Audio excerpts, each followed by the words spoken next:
I want to give a big thank you to IMR Scary Tales for animating the next stories you're about to watch. I also want to thank everybody for watching. We just hit 7,000 subscribers on the channel. I'm beyond excited and I can't thank you guys enough. And with all that being said, let's get right into the video.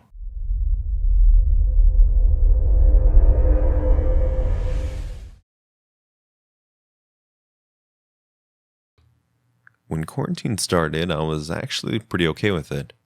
I work from home, one of the largest cybersecurity companies in the country, so there wasn't any loss in my pay, and the only thing that sucked was that I couldn't go to the gym. Luckily, I had a few dumbbells at home, and I made do with what I have. I'm also a female and 28 years old. Everything seemed pretty okay actually. I don't have any family that lives close by and would go to my friend's place every now and then, but I try to keep myself socially distanced. But things quickly changed when one night I was in my living room watching some late night TV on Netflix. At first, it sounded like something was being moved around or scooted upstairs, but it was faint.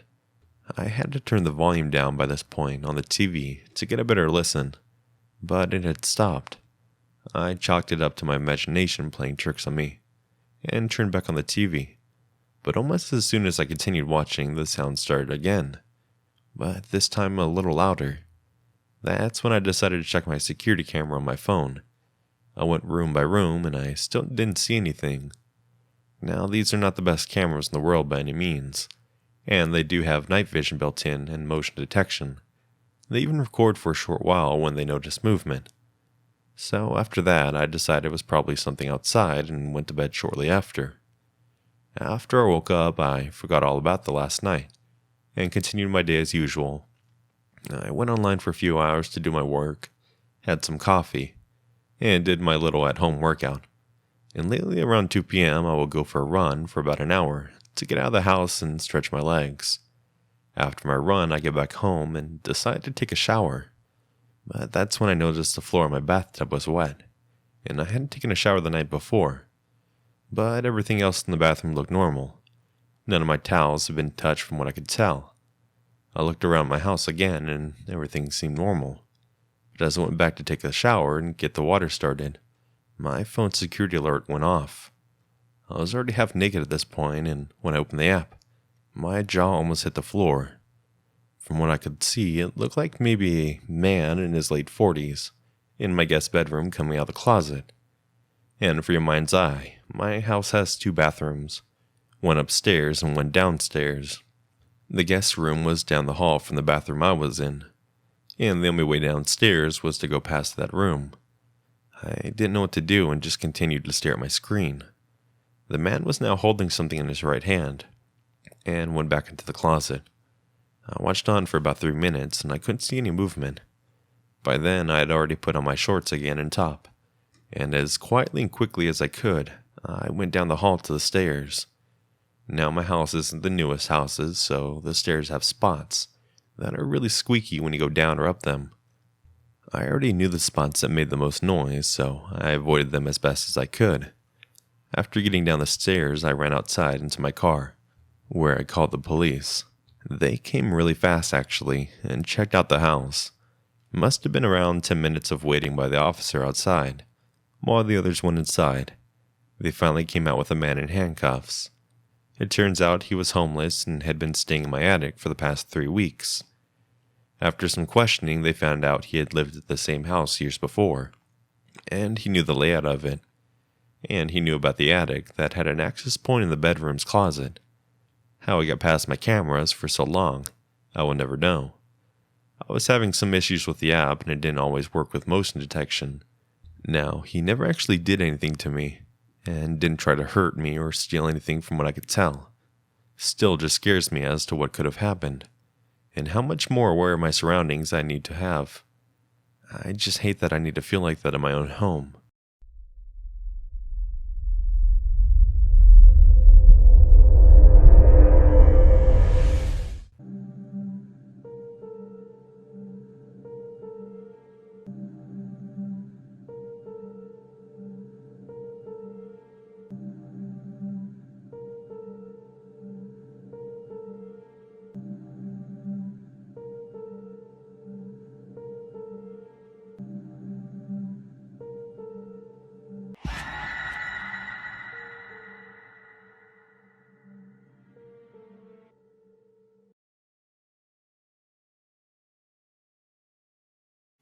I've been sitting here at my computer for about 30 minutes now, trying to figure out what to say or how to put this into words.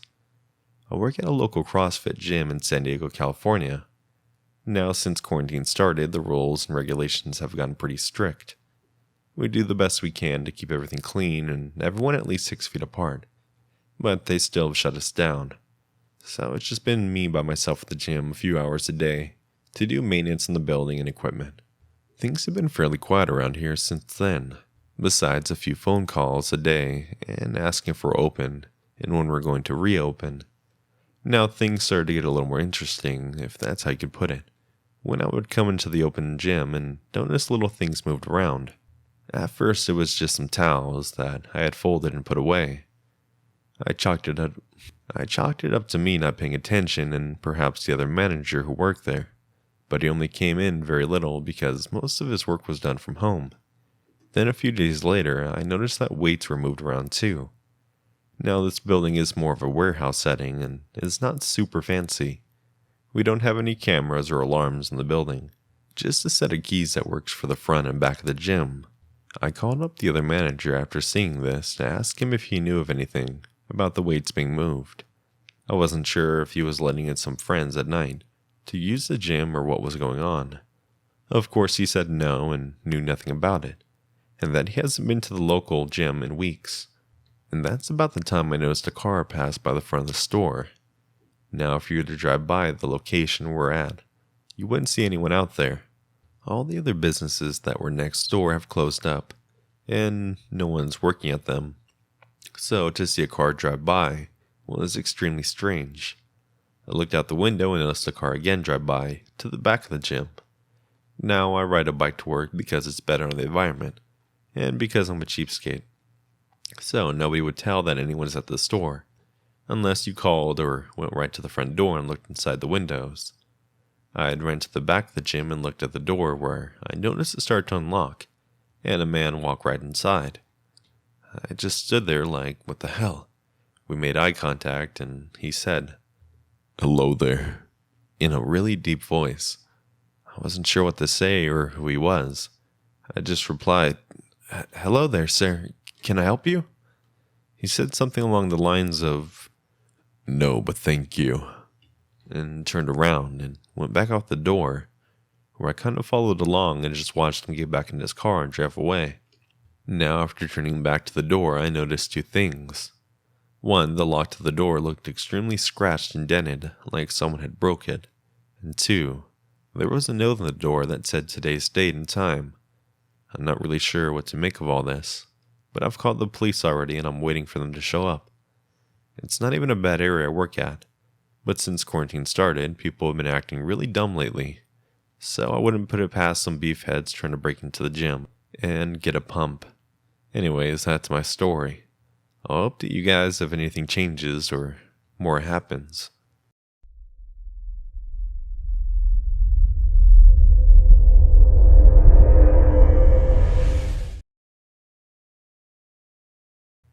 This story takes place a few months ago when quarantine started. I was living with my boyfriend and his friend at the time in a not-so-nice apartment. Now we're all young adults. Me and my boyfriend, both 20, and his friend a little older, 24.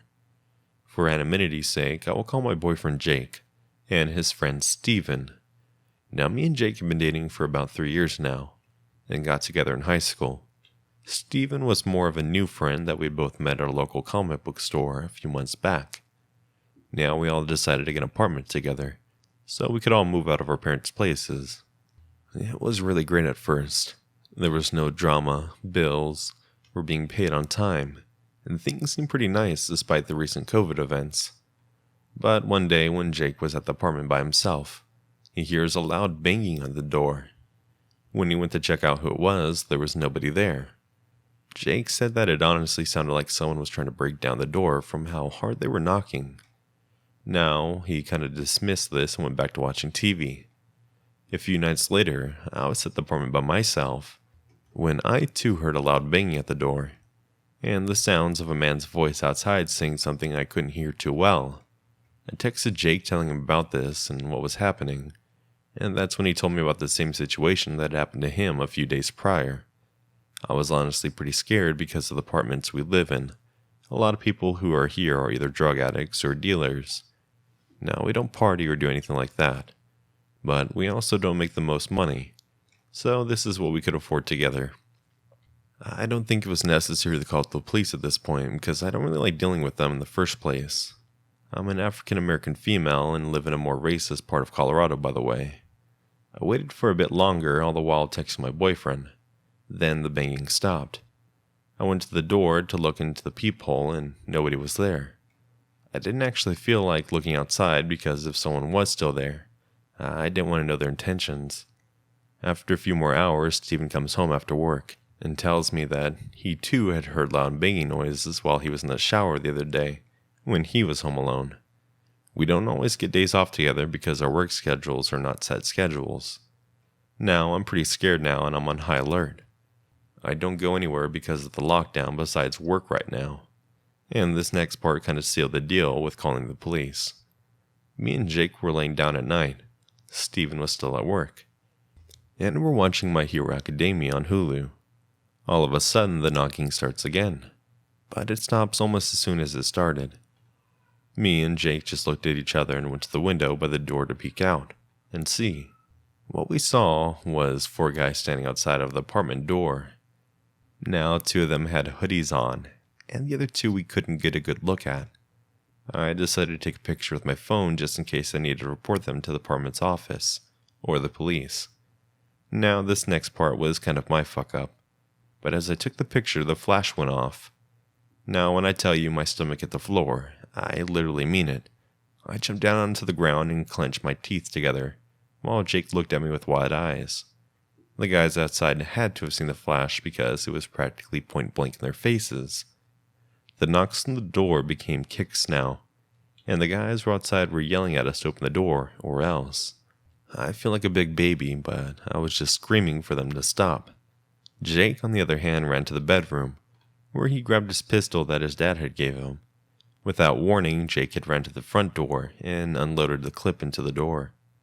After this, they ran away pretty fast. And when Steven got home, he said that there was a lot of blood outside the door, and called the police when he saw it.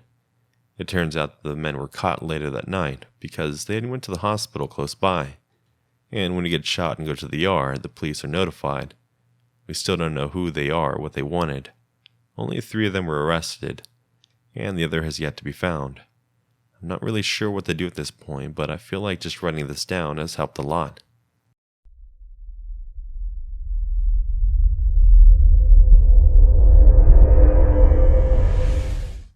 Hey friends, thanks for watching the video. If you have any suggestions for the next video, I'd love to see them in the comments down below.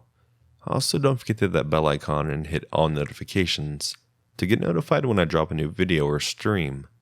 And if you'd like to get early access to my videos before anyone else, please consider supporting me on Patreon, where you get that and some other fun perks for just $1 a month. And I have my podcast now available with my past videos. That can be found on all major podcast services. Also, I have some merch available over on Spreadshirt. All links to these, my social medias, will be in the description field down below. And remember, keep it spooky.